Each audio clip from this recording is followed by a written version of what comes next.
Bienvenue à la première séquence de notre cours dédiée aux connaissances sur le sommeil et de tout ce qui peut en améliorer la qualité, les bonnes habitudes de vie. Nous espérons que cette première séquence vous motivera à rester avec nous pour les prochaines séances de ce MOOC. Le sommeil permet de régénérer les fonctions cognitives. On dort pour être en forme le lendemain. La nuit de sommeil est composée de 4 à 6 cycles de 90 à 120 minutes. Les cycles sont divisés en phases, chacune correspond à un type de sommeil différent. Pendant la première phase, moins de 20 minutes, on s'assoupit, puis on s'endort et on passe en sommeil lent, puis en sommeil profond.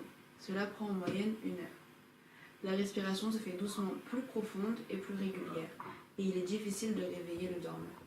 C'est ce qu'on appelle le sommeil réparateur, en anglais NREM, Non-Rapid Eye Movement Sleep. Vient ensuite le temps des rêves, le sommeil paradoxal, 15 minutes en moyenne, plus long au fur et à mesure que le temps du sommeil avance. Il peut atteindre 1 heure. En anglais, REM, Rapid Eye Movement Sleep. Enfin, arrive le sommeil en latence, 5 minutes. La fin du sommeil paradoxal est marquée par une phase de pré-éveil très courte que le dormeur normal ne remarque pas, mais où l'éveil serait très facile.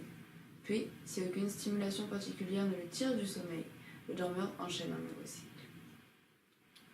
Les hommes et toutes les espèces animales ont besoin de dormir. On dort un tiers de notre vie, mais ce n'est pas du temps perdu.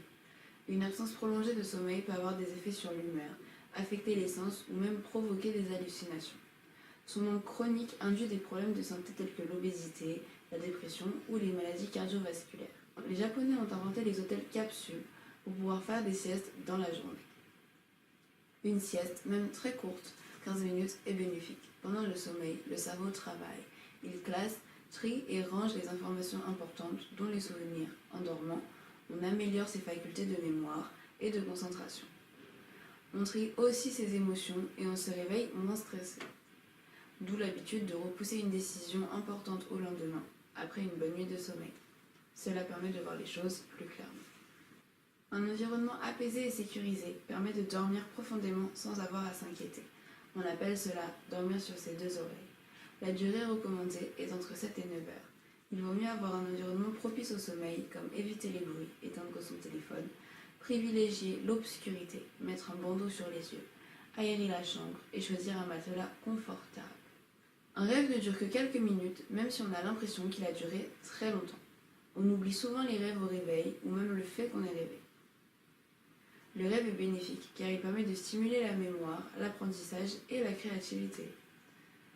On peut aussi faire des mauvais rêves, des cauchemars, quand quelque chose nous tracasse. Il n'y a pas de règle quant à l'heure du coucher. Il y a des couches tôt et des couches tard.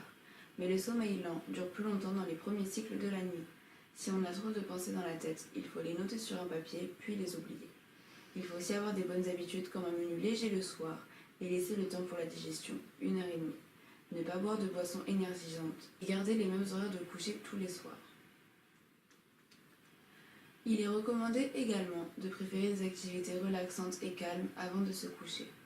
Lecture, musique, éventuellement petits films sympathiques. Puis, une fois allongé, pensez à des choses agréables qui se sont passées récemment. Et puis, un petit carré de chocolat, noir de préférence, qui peut aider à trouver le sommeil. Sa richesse en magnésium régulerait les cycles de sommeil et aurait un rôle important dans le rythme circadien, du latin circadien. C'est un rythme biologique d'une durée de 24 heures. C'est le rythme qui contrôle toutes les activités de notre cerveau et de notre corps, telles que le sommeil, le métabolisme et la vigilance. Enfin, il est recommandé de bien choisir son oreiller, souple si on dort sur le côté, ferme si on dort sur le dos et si on dort sur le ventre, pas d'oreiller.